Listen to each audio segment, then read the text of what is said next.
পুরুষের জন্য আসলে রাগ শোভা পায় না।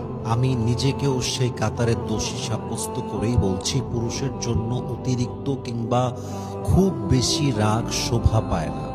আমাদের সবচাইতে বড় আদর্শের জায়গা হচ্ছে মুহাম্মদুর রাসূলুল্লাহ সাল্লাল্লাহু আলাইহি ওয়াসাল্লাম। উনিও ওনার জীবনে কখনো শরীয়তের বিধান লঙ্ঘন হওয়ার কারণ ছাড়া কখনো তিনি প্রচণ্ড পরিমাণে রেগে যান নাই।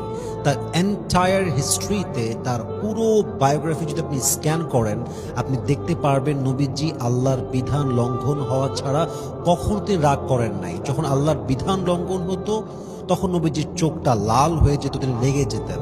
কিন্তু আমাদের পুরুষদের স্বভাব হচ্ছে কথায় কথায় রেগে যাওয়া।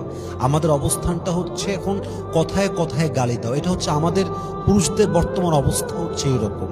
ইভেন আমরা অতিরিক্ত রাগ নিয়ে গৌরব করি যে আমার প্রচণ্ড রাগ, ভাই রাগ আসলে মাথা ঠিক থাকে না, এই করে দেই সেই করে দে, ভাই আমার কাউকে সহ্য হয় না, ভাই ওই করে ফেলবো। এটা আমরাও বলি, মাঝে মাঝে আমিও বলে ফেলি, আরে প্রচুর রাগ আমার খুব রাগ ভাই, আমার রাগ সহ্য হয় না। তো রাগ সহ্য হয় না এটা তো খুবই কমন কথা। রাগ আসলে রাগ সহ্য হবে না তো খুবই কমন কথা। আসল পুরুষ তো তখন আমরা হব যখন রাগ আসলে আমরা অস্থির নয়, স্থির থাকবো। আসল পুরুষ তো তখন হব যখন রাগ আসলেও আমরা নীরব থাকতে পারবো। আল্লাহ রাসূল বলেছেন, আসল বাহাদুর সে নয় যে কুস্তি খেলতে গিয়ে পালোয়ানকে জমিনে শুয়ায় দেয়।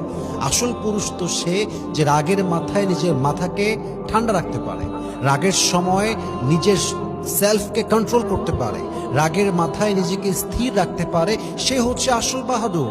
এজন্য চেষ্টা করবেন অতিরিক্ত রাগ ঝাড়বেন না, অতিরিক্ত মাথায় রাগ রাখবেন না। রাগ হচ্ছে কিছুটা ঝড়ের মতো, সেকেন্ডে এসেই সম্পর্ক, সংসার আজীবনের জন্য নষ্ট করে দেয়, সব ধূলিসাৎ করে দেয়। আল্লাহ আমাদের সবাইকে অতিরিক্ত রাগ থেকে হেফাজত করুক, আমরা বলছি আমিন।